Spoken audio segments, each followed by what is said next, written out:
let's continue our explanation about the new strategy in China when they're facing the challenge of overproduction and also the financial crisis. And when we talk about the new strategy, we must know that there's some kind of basic constraints in China. The first is that China is the biggest population country. Every year there is new labor. The total amount is more than 10 million. I mean, every year there will be more than 10 million new labor force increased because the population size is much bigger. And then total amount of the labor force in China is 840 million. It's much, much bigger than the total amount of the labor force in all developed countries. Means that all Western countries put all this labor force together is smaller than the labor force in China. So even in these Western countries, no matter whatever ism they claim, they have a very severe problems of unemployment. And unemployment always turn into the social conflicts. So when China want to do the readjustment, the first concern is how to deal with the employment issue. If the readjustment means that large number of the people lose job, became the unemployment, that means that the state, the society cannot maintain stability. The unstable, the social conflicts must take place. So if you have large number of people out of job, there will be a big disaster. So that is a need to be very careful to think about. So it doesn't mean that China directly to close down these factories, to reduce the industrial capacities, and then everything will be good. No, that will be big institutional cost. So that is why just now when I talk about the governments adopt the policy as going short, as a private form, I gave some negative comments. And if you do want to change, you need to have a well preparation. That is what is a new strategy? What is a new industry? What is the room for contain this labor force? Originally, China is a kind of dual system, rural and urban. Originally we said that urban is a capital pool, rural is a labor pool. When the crisis happen, it's always happen in the capital pool. Means that the crisis taking place in urban area. So when urban kick out, lay off these laborers, if they can come back to the countryside, to rural area, means that rural is a labor pool, can maintain these surplus laborers. But if you destroy the countryside, that will be nowhere to give your soft landing. So originally when China have a several times crisis in the procedure of industrialization, every time if they can make the soft landing in countryside, means that the industry in the urban area still can be maintained. So you can be past this crisis and then going to recover. But during the first decade of 21st century, and in name of new countryside construction, a lot of natural resources have been occupied by the capital. And also, I mentioned that large amount of this industrial capital invested into the agriculture. They changed the agriculture as a modern agriculture, means chemicalized machinized, and so and so. And then the rural area could hardly be labor pool. So that is a very negative phenomena. When this time, when Chinese Central want to do the national strategy readjustment, they got to first to think about, can they regenerate the rural society? So that is why I gave the explanation here to talk about the national strategy readjustment. We first need to do the two-part analysis. First is that one belt, one road, and to build up the communication with other countries, and then to transfer this so-called surplus capacity of industries, and also can help other countries to improve their infrastructure construction. That is somehow positive. If you change your position, if you are the governments, you cannot directly do the going short to avoid the social conflicts. So that is one truth. Another one, that you need to strengthen the instruction, strengthen the construction in countryside. So that is why there is a kind of new policy for the anti-poverty, for the anti-poverty and for the poverty reduction, and also for beautiful countryside construction.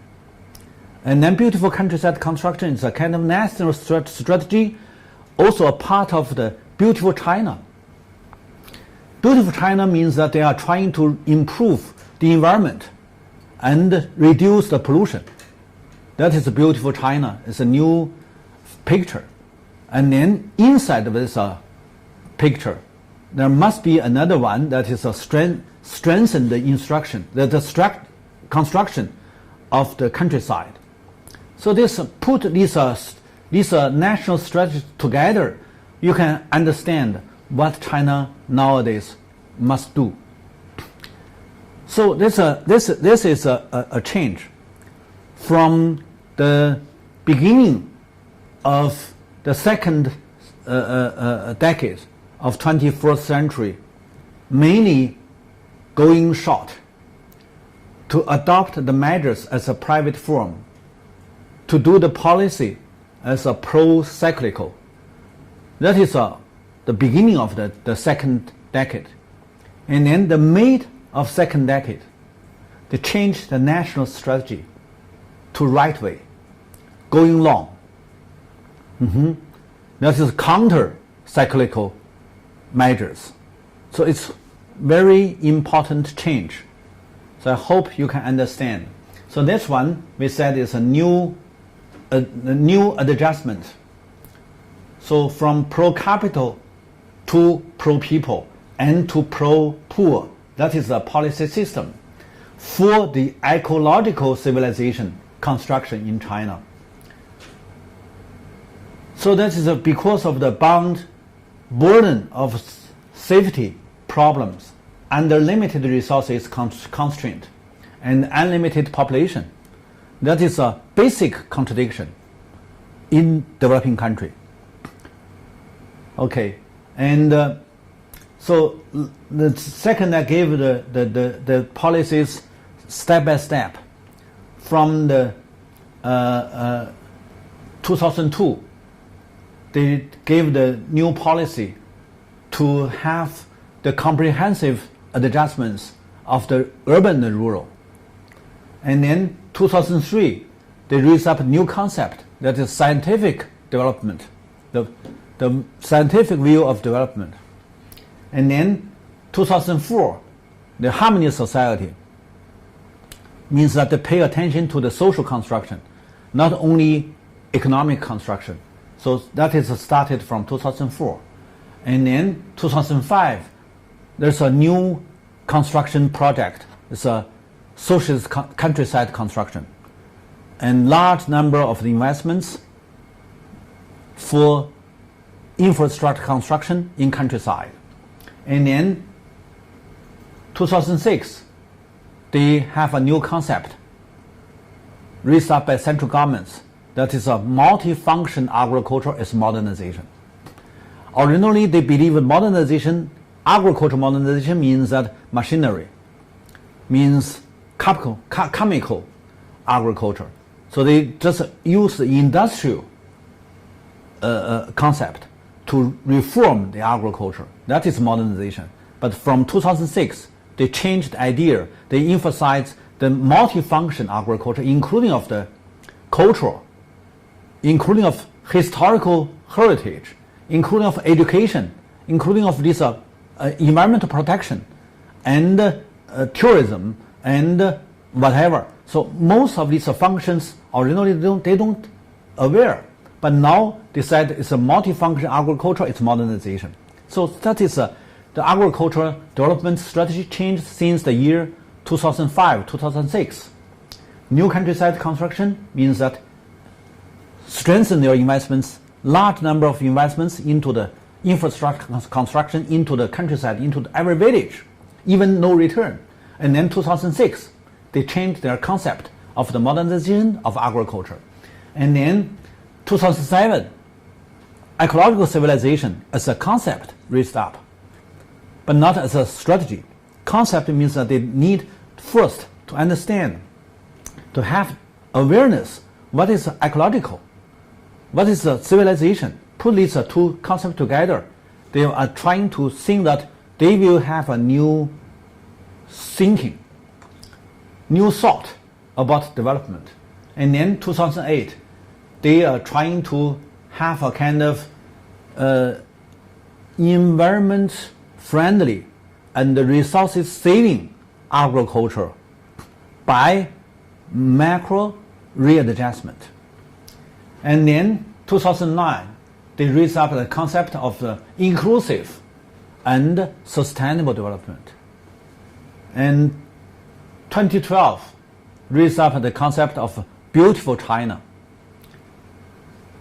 2013 raised up the townization as a strategy. Few people understand what is townization, but it's quite different of urbanization, because the Chinese scholar, they don't have such kind of word. They only know what is town, what is a city. But when they talk about the townization, they said it's not English. English only have urbanization. So we need to create a new word to describe what is a Chinese strategy. Since that year, Chinese strategy is not exactly to accelerate urbanization. The politician gave a speaking or talk about what is townization. They said China does want to accelerate urbanization, but the Chinese urbanization must be implemented by townization. So if you only have the concept of urbanization, you cannot translate. Think about this, a new strategy. Because that in China, we have the mega city, means that more than 1 million population, the mega city, 40s. We have a big cities, that's 600. But we also have 3,000 central town of the counties. We also have 30,000 construction town. These central town and the construction town in countryside, not in urban area. So these central town and the construction town can be the center to accelerate the urban, the rural, small and mid-sized enterprises, to settle, to allocate it in the construction town and center town of the counties. Means that the local can be developed by central town construction and small mid-sized enterprises. One thing you must pay attention to. employment for the small and mid-sized enterprises 6 times bigger than big firm. So this a transnational company or big company, they can take some people to be the employees, but not more. If you do want your people to have the cash job, you need to develop small-sized and mid-sized enterprises. But small-sized, mid-sized enterprises cannot set up in the big cities because too much high cost. The small city, the county town, and the construction town applied, you develop the small and mid-sized enterprises, absorb more laborers to have a job. That is why China emphasizes townization, not urbanization. This is a very important concept to understand the Chinese strategy. So a lot of foreign scholars, when they do their studies, they pay attention to urbanization. So this is roughly to use the data, not detailed to do the study. That is a big problem. So they cannot understand what is the strategy in China. Townization is different with urbanization. So that is one. And then from that time, they also emphasize, so what is 流入乡愁 means that you have some feelings towards your home village. I can say more than 90% of the urban population originally from the countryside. So this generation or older generation all come from the countryside. They have their memory of their home village. So how to maintain such kind of feelings? Not just by you have some memory. You need to do something to maintain your village as a kind of beautiful village. You have a clean water, you have a clean air, you have a good environment, you have a good quality of food. That is your feelings. So your feelings must have a base. This base means that you need to do something, do some effort in your home village. So that is also to strengthen the rural construction. And then when you have the rural construction, you need to have a good governance. The government, almost all the governments in the world, all want to raise up the government goodwill. But how to make government goodwill to be the government good performance? That is the question. So to be or not to be, that is the question. To change the government goodwill into the government good performance is also the question. This question also key question. By free election, let me tell you, China started free election in countryside since the year 1988 up to now. We have almost 30 years, 29 years free election in countryside. 80% failed. Doesn't mean that you have a free election, you can have a democratic system in countryside. No.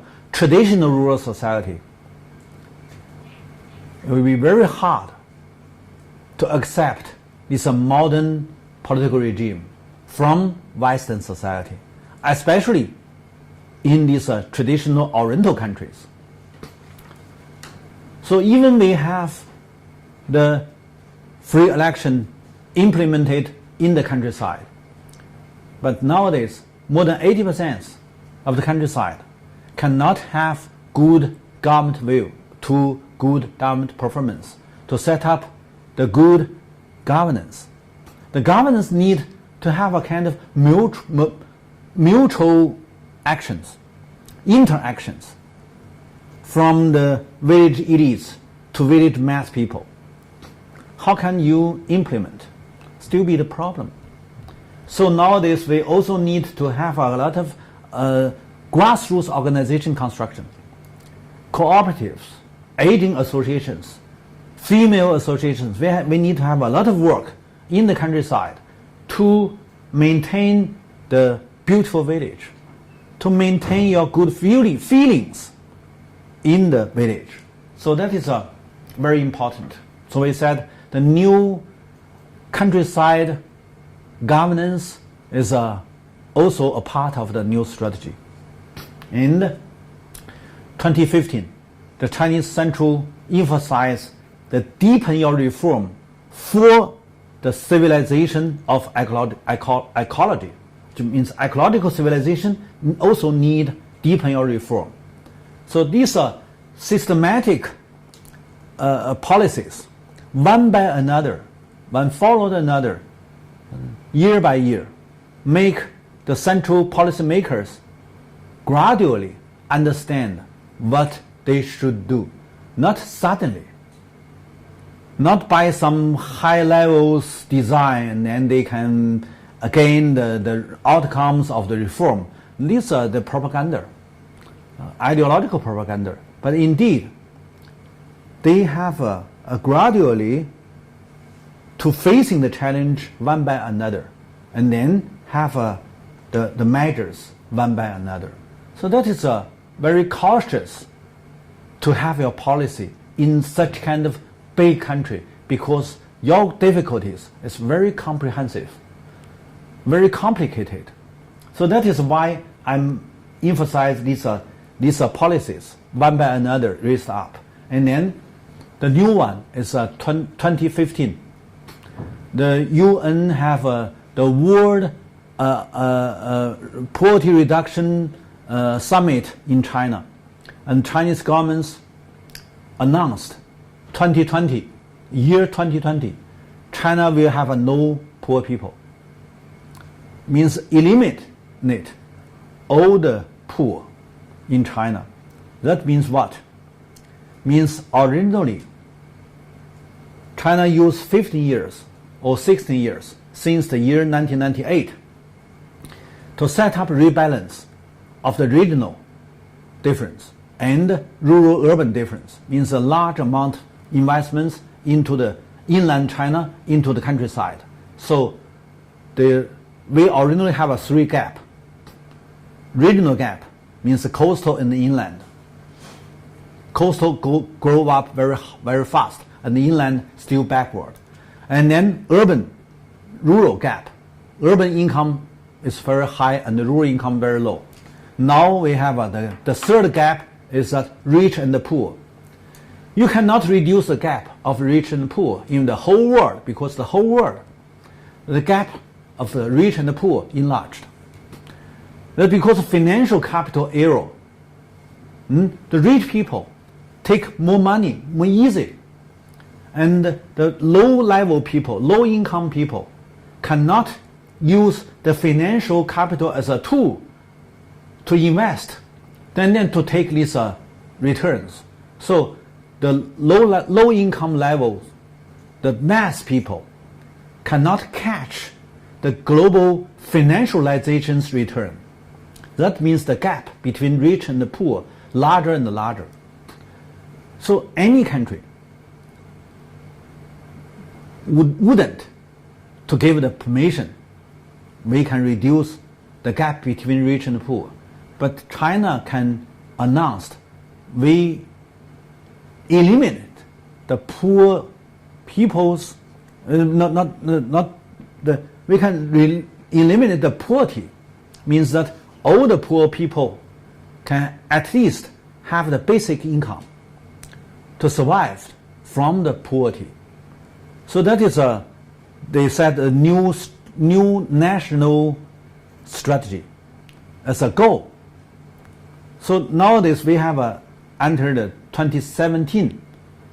There's only 3 years left. So if you go to China down to the local, you can find almost every local governments do their efforts in the countryside, one household by another household, to make the target. Which households, which people is poor, and then help this one to make the program. Which program apply to this households? How can make this households have the chance to have the cash income? They have done a lot of efforts. So we can see that 3 years later, this national strategic goal can be carried out or not.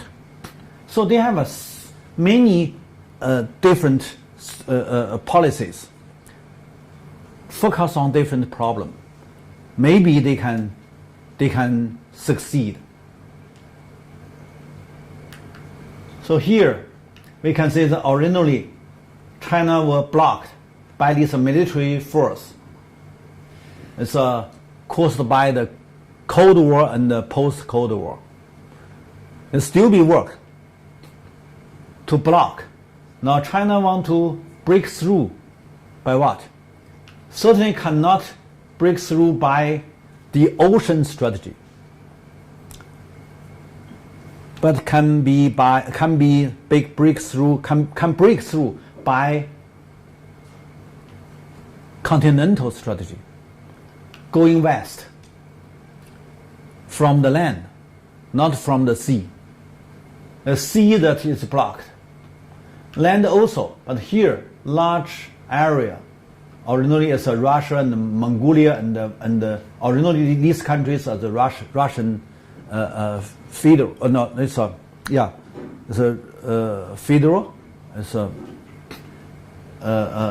so that China can go pass on Turkmenistan, Uzbekistan, Kazakhstan, and then or maybe to Russia, and then to have oil and gas, and also can make the transportation. Nowadays they have implemented some transportation from Xi'an or Chongqing directly to West Europe, and it's a more short time, just 14 days, less than 15 days. But if you go into the ocean transportation, that will be 30 days, double. So the transportation by land bridge is more faster. So now they not only from Xi'an but also from Chongqing, from Lianyang, and many port set up the land bridge, join the land bridge. So here, this one is made by Western people, so not so clear. But if you have another picture made by drawn by Chinese, there will be a network in southeast China, in southeast peninsula, and in mid-south peninsula, and South Asia. There are several land railway network now has linked with the railway network of mainland China. So there will be some land bridge start from Hong Kong. But nowadays, because Hong Kong have some kind of contradiction, so it's the project blocked. But if the project can be implemented from Hong Kong to the South Asia, even to the West Asia, even to the Middle Europe, that will be the good land bridge here to Europe. Now north, they have set up the 3 land bridge.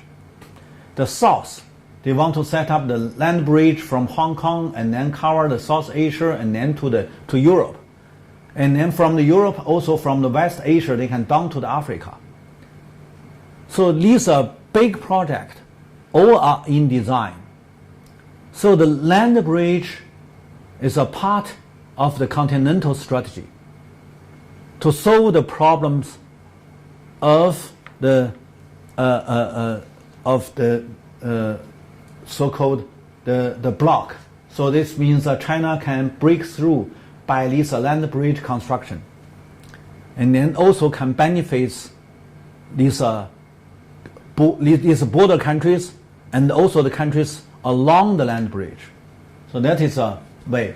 Here, why that is the one belt, one road here going to the sea communication or transportation somehow not so easy, because here is here.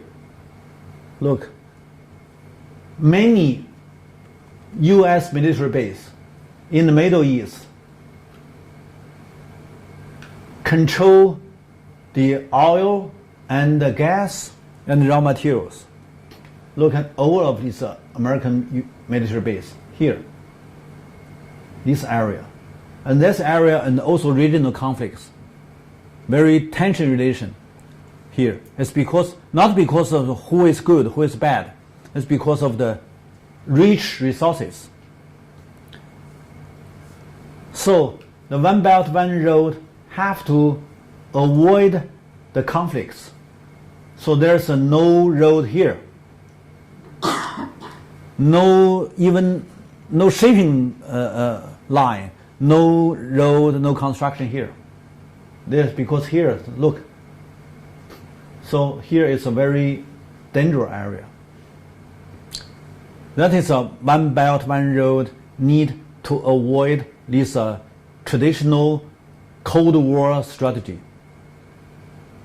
That is a Cold War strategy means that large number of the military base allocated in this area. So you put these three pictures together, you can see that originally China blocked by this big brother, and then China got to break through. Break through only can go this way. So that is a land bridge. Original land bridge here, and then second land bridge here, and then third land bridge must be here. But nowadays, somehow these soft power and smart power still be played a trick in these areas, and also in Myanmar, in Thailand, and so on and so. That means that the third land bridge is not so easy. But it benefits almost all the countries along the third land bridge. So here, let me just stop a second, make you to have your own thought. You can think about it's good or not. Maybe it's not good for you. Maybe it's good for you. I don't want to give you a conclusion. I think that you better think about this one by yourself. Okay, so we go to next. When we talk about the beautiful China, beautiful China means that the cultural self-confidence, and also means self-awareness above the cosmology. I mean, because the cosmology is not exactly from the from Oriental China. This cosmology now utilized by post-Cold War ideology. So we need to have a kind of cultural regeneration. And then, by the cultural regeneration, we can have awareness. We can have self-identifications. So that is very important. So when we talk about amazing China, beautiful China, we must understand, set up the cultural regeneration, that it's need to do the reflection of developmentalism. And that is exactly caused by colonization and capitalization. So developmentalism is very popular now in almost all developing countries. But when we talk about the 10 crises in China, we have give the critiques. We have to give the critical thoughts about what is development. So we need to take into the consideration what is the cost. So we may first know colonization turned into Eurocentric modernization with more cost transferring to poor South countries. That is the problems originally come from cost transferring. And then we also need to understand the overproduction plus overcompetition means the crisis of West World War II. That is in 1930s to 1940s. Means even they have a colonization, even they occupied these developing countries, they cannot avoid the contradiction of economic area turn to the political area. From the economic system turn to the political regime. So if you're talking about liberalism, you need to know the Second World War happened in these Western countries. And the Western countries believe that they are liberalist country. The Second World War not in other area. Certainly that if you think about Japanese attack China, that is earlier than the Second World War. And then Japanese attack China is between two countries, not worldwide fighting. So until 1937, 1941, when European countries, most of these European countries, all involved of the war, that is Second World War. So we can think about this big cost. It's human disaster caused by what? By this Eurocentric thought, by this philosophy, by these cosmologies, by these ideologies. Nobody can forgive that. Nobody can forget that. So then, when the Second World War finished, when the second overproduction happened in Western countries, they need to transfer out their big surplus of industries, and then combining the developmentalism transfer to developing countries. So make developing countries one hand to take their industries, labor-intensive, low-levels industries. Another side take their soft power, that is developmentalism. And then China is also inside. It means that China is the same as other developing countries. Believe developmentalism, believe globalization, believe liberalism, believe marketizations. All of these Eurocentric ideologies as a soft power taken by China as other countries, the same. It's because China is a big country. They cannot implement as a whole faster. So they got slowed down and then make this a big population country, big continental country, do have the time. Because the space bigger, the room is bigger. So they can use the big room to exchange to the time. So 空间换时间 means that the room can change the time. So not like small country, very fast to implement and then facing the bad outcome. China did have a lot of bad outcomes, very negative, but it's because it's a big country. So they can be a little bit change and then to reduce the cost. So that is what we need to understand. And when we have these thoughts, I did have a chance to meet this senior researcher. Here is Sami Amin, is John Cobb. This senior person all have a very deep thought. They have a very wise thought. They give me a lot of help. And also, led by Hong Kong friend, gave me a chance to go abroad to meet a lot of countries' scholars and also common peoples to learn from them. And then by these learnings, it's international learning, I think that we can carry out self-reflection. We can rethinking what we have and what we are going to have. And then also we learned from our old generation scholars, these senior scholars in front of us.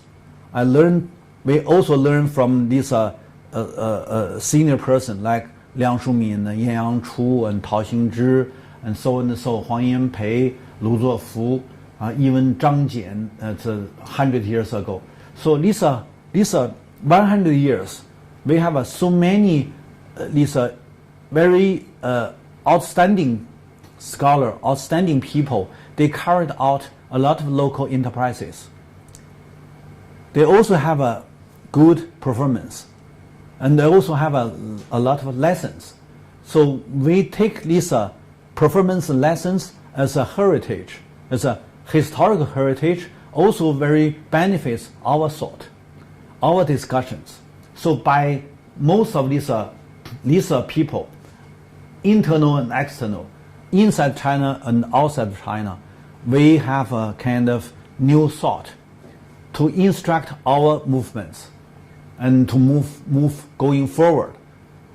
So these are, when we have a discussion, we need to have a theoretical studies to do deconstruction of Eurocentric discourses.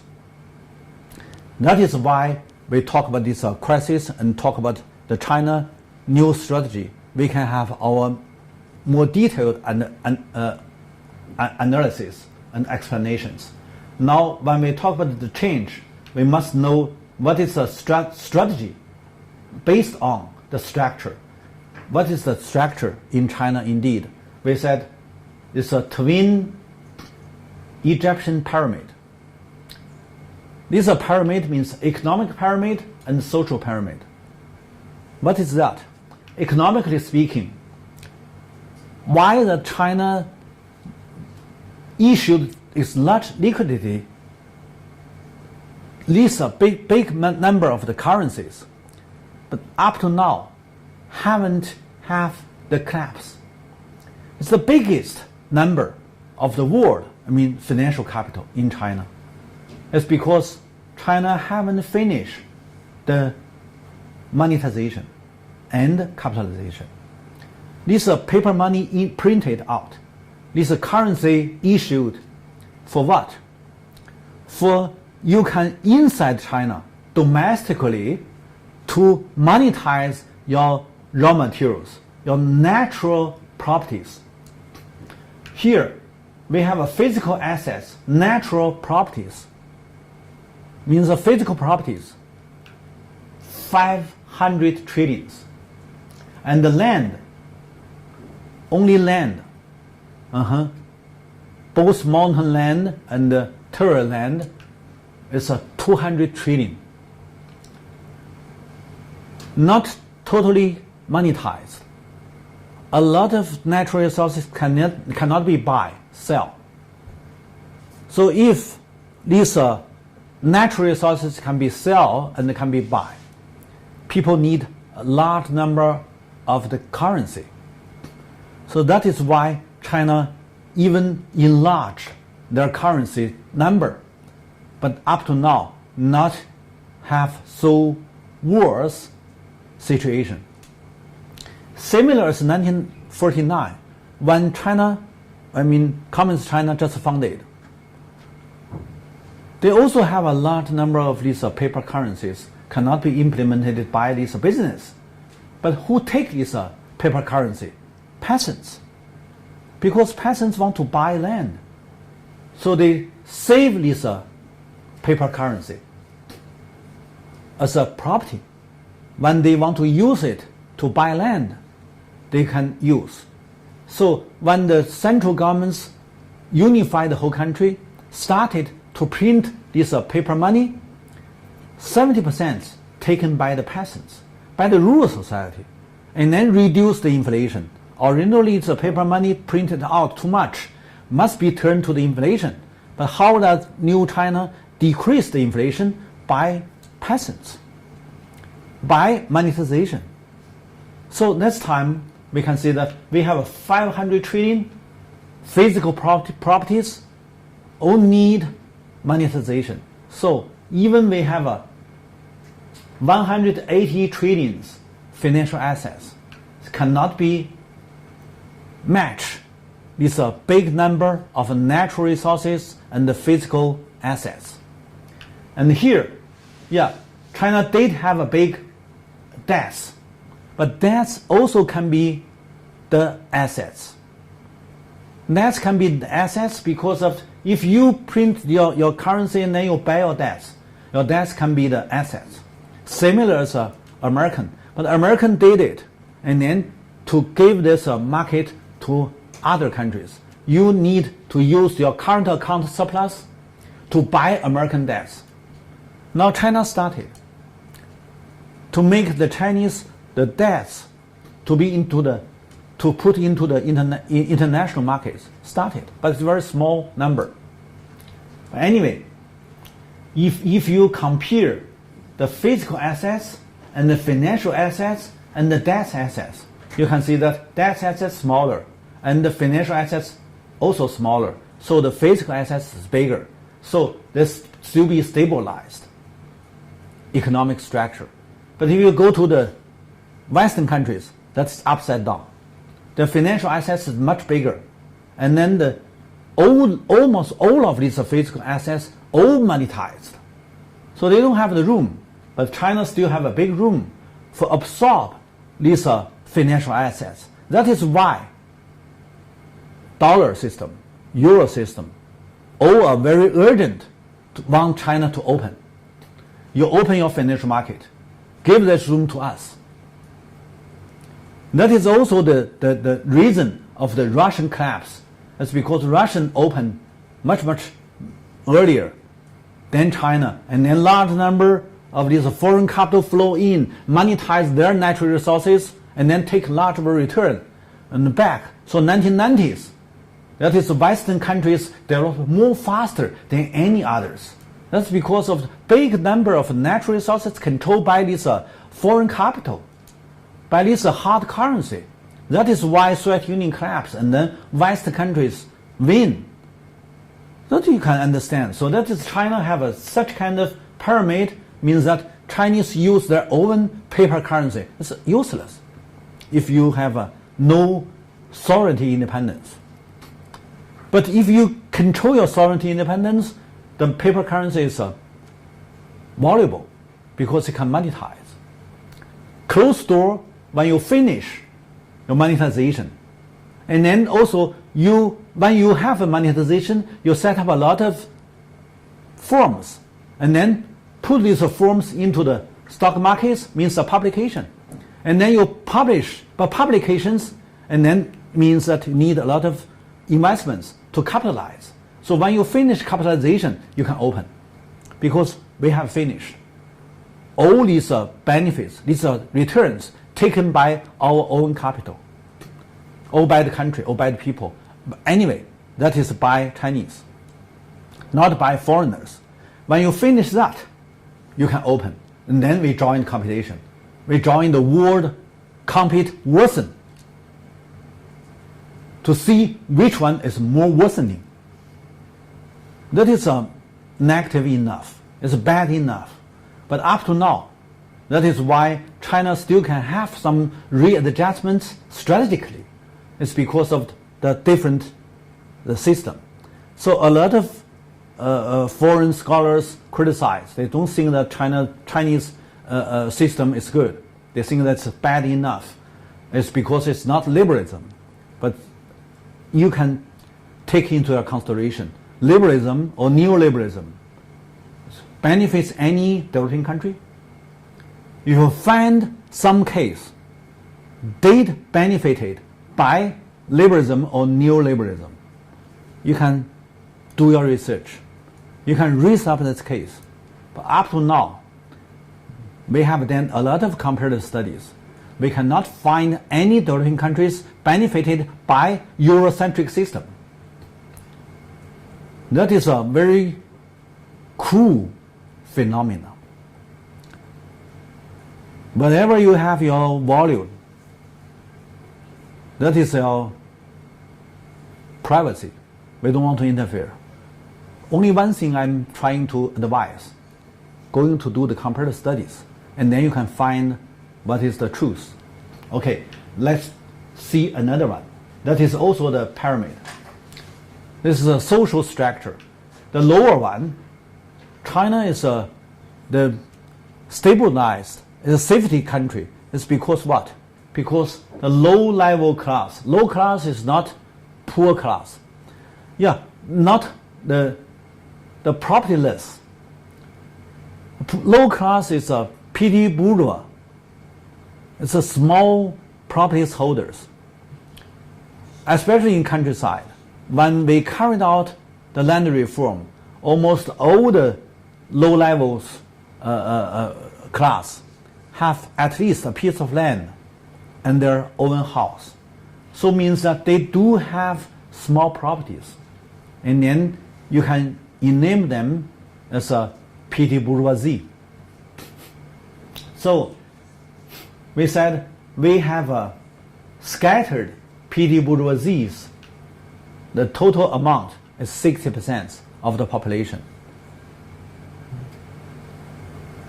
So if you don't rob or don't take their properties, they will be there settled. A lot of social conflicts caused by some local governments or some capital want to take their resources. And if you did it, there must be social conflicts happen.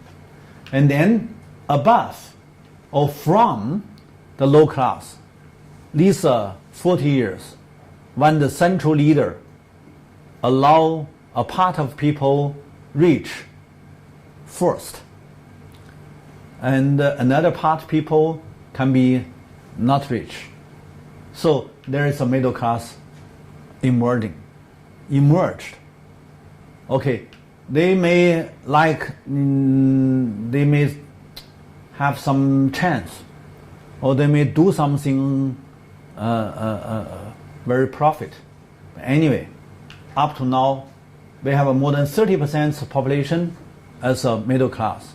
The middle class, the population, 2 times bigger than the total middle class in US, and also 2 times bigger than the total middle class in Europe. So that is the biggest consumption group. Any Western country, middle class is a kind of force to stabilize the society because they want to safety. All middle class in the world have the same purpose, maintain the safety, because they are not big capital. Big capital can take the venture, can take the risk. But middle class, because their properties still be small, compare with the bigger one. But also they are merged from the low class. So they will be very cautious to deal with their small properties. Not so small, but it still be small. So if they facing the challenge of financial turmoil, they will lose a lot. So they are worried about any crisis. So they want to be the safety. So that is a middle class. And then, but in China, the middle class, the problem of middle class is that they have no such kind of ideology.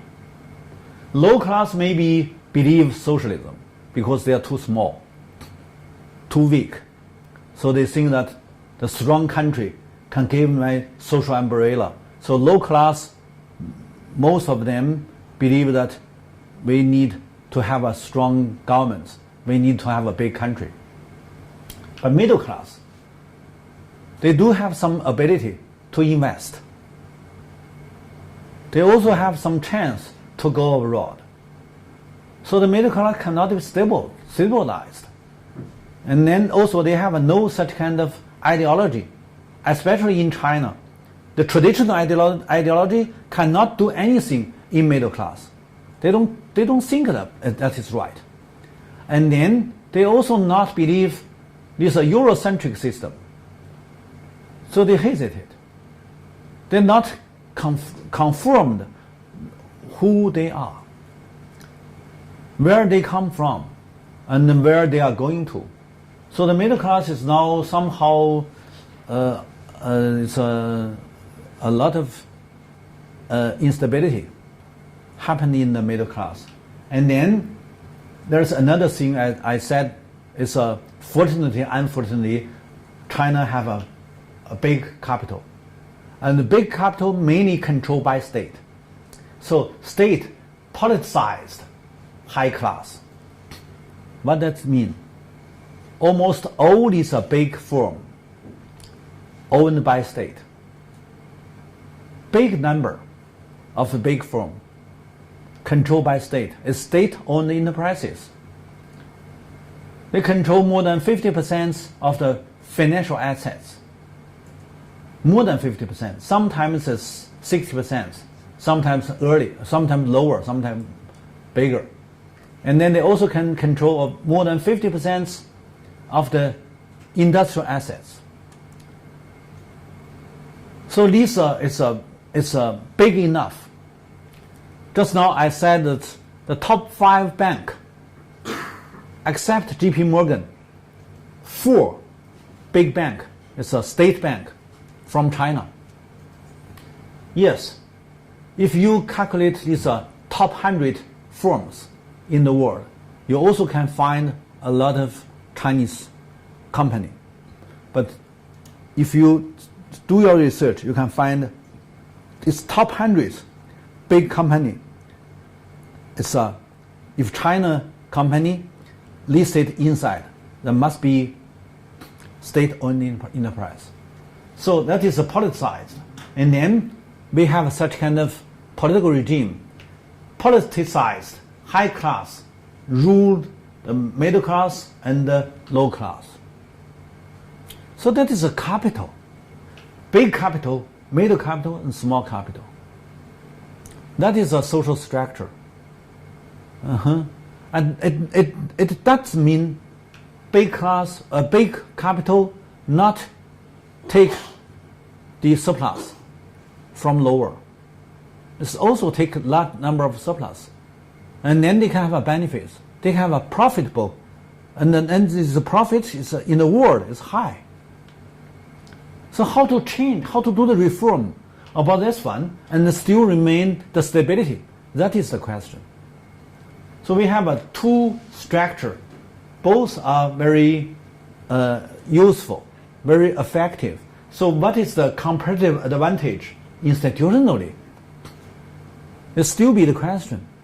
When we finish our lecture, I hope that the audience can have your own thought.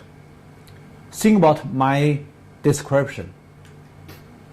Here, for the new strategy, we need to rethinking what is agriculture. To make agriculture to be the first industry that is only caused by colonization.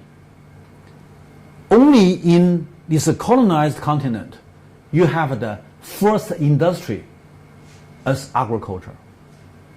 In this indigenous continent, indigenous population countries like China, India, the agriculture cannot be first industry because it's somehow it's a strong relation with the people's life, with the local environment. So we can say in China we said 生活生态生产 means 三生农业, that's Chinese. But in English we said the traditional agriculture is not exactly for economic gain. It's for life, for family survive, and also for the village environment protection.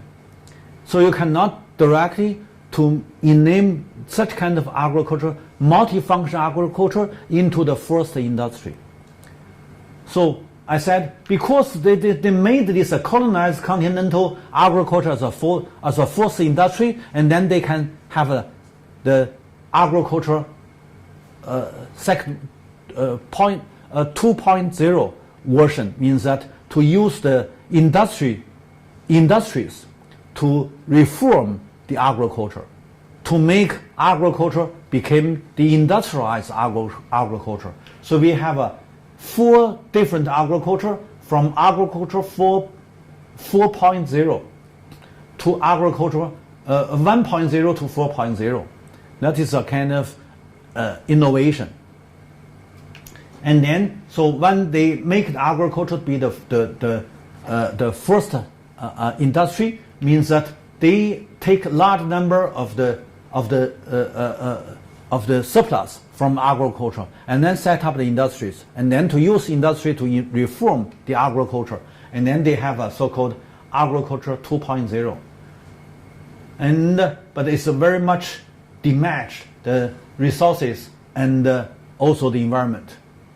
And then they also made the peasants to be the labor, and then labor marketized, and then the marketized labor only have a little income, and then little income cannot buy the commercial goods, and then the overproduction happened. So that is a capitalism.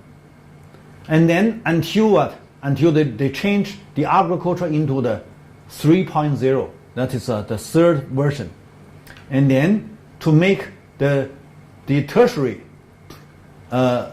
tourism and the cultural and education and whatever into the agriculture, and then agriculture can be benefited by the tertiary industries. So they said agriculture 3.0 version. And this the first industry, agriculture, can be financialized.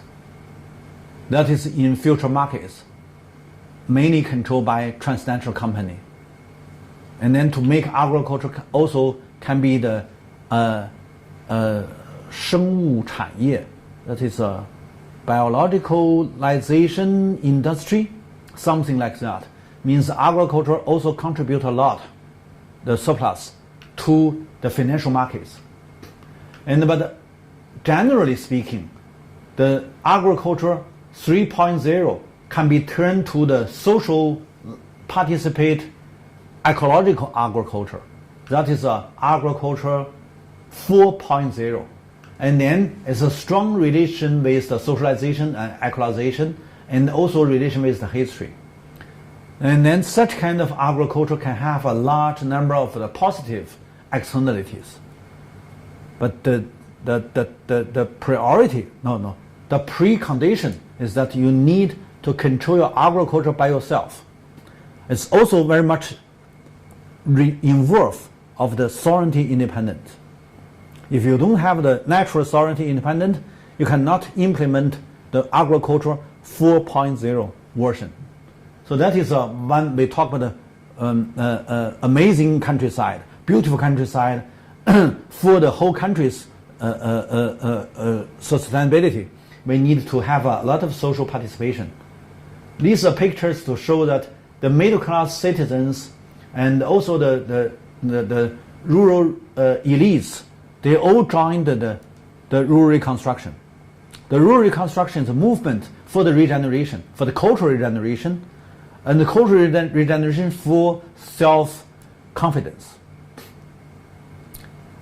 So self-confidence for strengthen your sovereignty independence. That is the core thought of the new strategy in the second decades of the 21st century. Okay, so I finish my lecture. Hope you have a more understanding, more detailed understanding of the modern Chinese history. Thank you.